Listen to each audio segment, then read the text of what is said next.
반려견은 우리와 함께 살며 참 다양한 순간에 참 다양한 삶의 순간을 함께하죠. 취직의 기쁨, 결혼의 기쁨, 그리고 내 아이가 탄생하는 순간의 기쁨까지도 반려견과 우리는 함께합니다. 당연히 생명을 낳고 새로운 가족을 맞이하는 건 굉장히 축복받을 일이고 아주 위대한 일이에요. 하지만 몇몇 반려가정에게는 이 축복만이 가득해야 할 일이 예상치 못한 큰 어려움의 서막이 되기도 하죠. 오늘은 아기와 반려견에 대해서 이야기를 해보려고 합니다. 오늘 영상은 어떻게 하면 아기와 반려견이 함께 잘 살 수 있는가에 대한 이야기라기보다는 특히나 아기와 함께 하기 위해 많은 노력과 많은 준비를 해야 하는 반려견들의 특징에 대해서 이야기를 해보려고 합니다. 예비 부부인 보호자님들께 조금이나마 도움이 되길 바랍니다. 그럼 시작해 볼게요.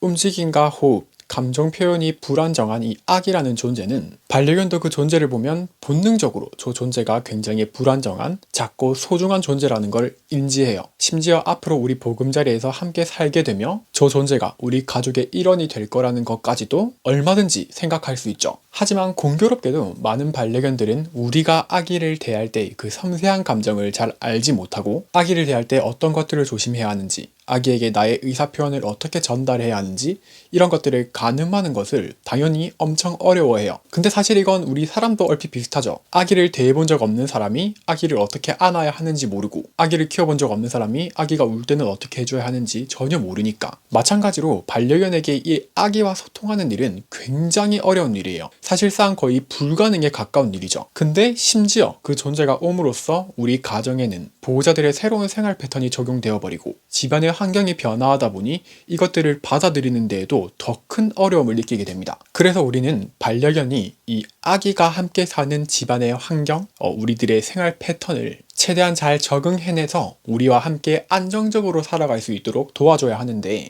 이때 어떤 반려견들은 이러한 적응을 특히나 어려워할 수 있고 이 적응을 하는 과정에서 예상치 못한 큰 사고가 발생할 수 있기 때문에 출산 전 또는 자녀 계획을 세우기 전부터 반려견에게 많은 교육을 하고 필요로 하는 많은 관리들을 미리미리 해주어야 할 겁니다. 100%는 아니겠지만 제가 이제 앞에서 이야기해드릴 이런 특징을 가진 반려견들은 특히나 이런 적응을 아주 어려워할 수 있습니다. 각종 사고가 일어날 가능성도 크고요. 그러니까 이 특징들에 해당되는 반려견을 키우고 계신 보호자님들이라면 미리미리 전문가에게 도움을 받아서 아기와 함께 사는 데에 전혀 문제가 없는 반려견이 될 수 있도록 도와줘야 합니다.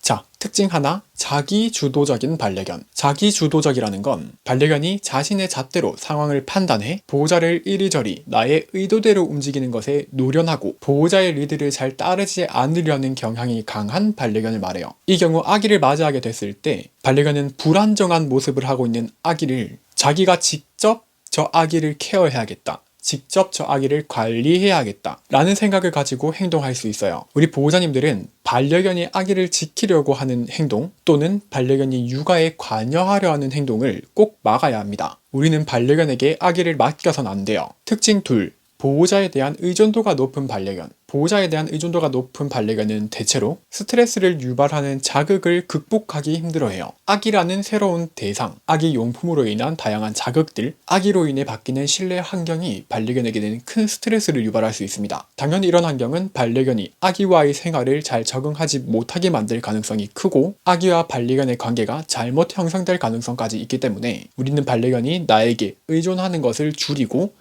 스스로 자신감을 향상시킬 수 있는 각종 놀이나 교육들을 꼭 해줘야 합니다. 특징 3. 고양이나 구르는 공을 보면 흥분하고 경계하는 반려견. 간혹 토끼나 고양이 같은 타 동물, 그리고 구르는 무언가를 보고 굉장히 흥분하는 반려견을 볼 수 있어요. 이런 반려견의 경우에는 어린 아기가 바닥을 기는 모습을 보고도 똑같이 극도로 흥분하는 모습을 보일 수 있습니다. 그 위험한 흥분은 돌발적인 행동을 유발할 수도 있겠죠. 특정한 대상을 보고 흥분하거나 경계하는 이런 반려견은 사전에 이런 자극들에 대해서 흥분하지 않고 편안하게 여기는 교육을 해줄 필요가 있습니다. 특징 4.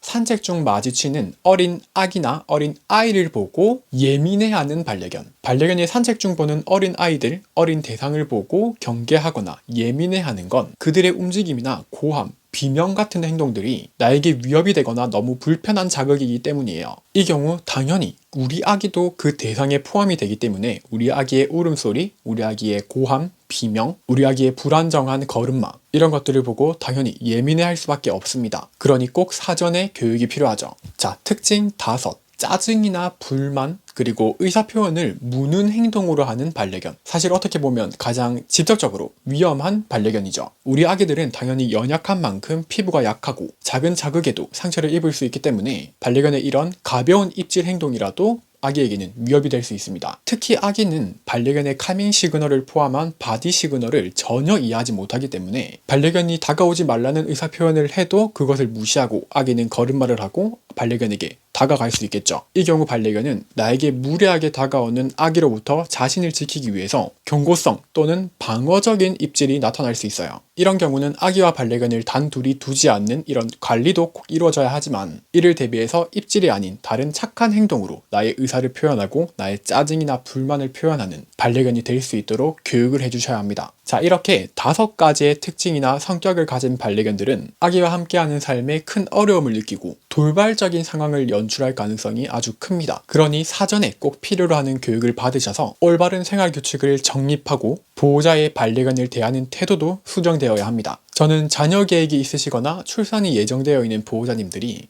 반려견과 아기와의 문제를 어느 정도 예상하고 있다면, 걱정하고 있다면 절대 유튜브에서 그 문제를 해결하기 위한 방법을 찾지 않으시길 바랍니다. 유튜브에서는 보호자님이 앞으로 아기와 반려견을 위해 해야 할 어마어마한 노력이 어떻게 이루어져야 하는지, 사전에 어떤 관리와 교육을 해줘야 하는지 그 방법들을 현실적으로 잘 알려주지 못해요. 이건 그 전문가의 역량 문제가 아니라 동영상이라는 매체의 한계로 인한 문제예요. 그럴싸한 방법, 그럴싸한 이야기를 해준다 한들 현실은 그 영상에서보다 더 큰 노력을, 더 다양한 노력들을 해야 할 겁니다. 그러니 꼭 훈련사 또는 트레이너, 행동 교정사인 전문가분들에게 상담을 받고 방문 교육이나 보호자 매칭 교육을 받아서 꼭 사전에 필요로 하는 노력을 확실하게 해주시길 바랍니다. 한두 번 받는 게 아니라 충분히 준비가 될 때까지 여러 번이요. 어느 때보다 올바르고 확실한 노력이 이루어져야 하는 시기입니다. 자, 오늘 영상은 제가 아무리 구체적으로 세세하게 자세하게 이야기를 해드린다 하더라도 모두 도움이 될 만한 그런 정보들을 콕 집어서 알려드릴 수가 없겠더라고요. 무엇보다 저는 이런 어마어마한 변화를 앞두고 동영상을 통해 정보를 찾아서 그것을 준비하려고 하는 것 자체가 굉장히 안일한 생각이라고 생각합니다. 그래서 무언가를 자세히 알려드리기보다는 차라리 확실하게 정말 이런 경우에는 꼭 사전 준비를 해야 한다라는 걸 알려드리기 위해서 아기와 함께 하기 어려운 반려견의 특징에 대해서 이야기를 해봤습니다. 그럼 이번 영상은 여기까지입니다. 다음에 더 유익한 영상으로 돌아올게요.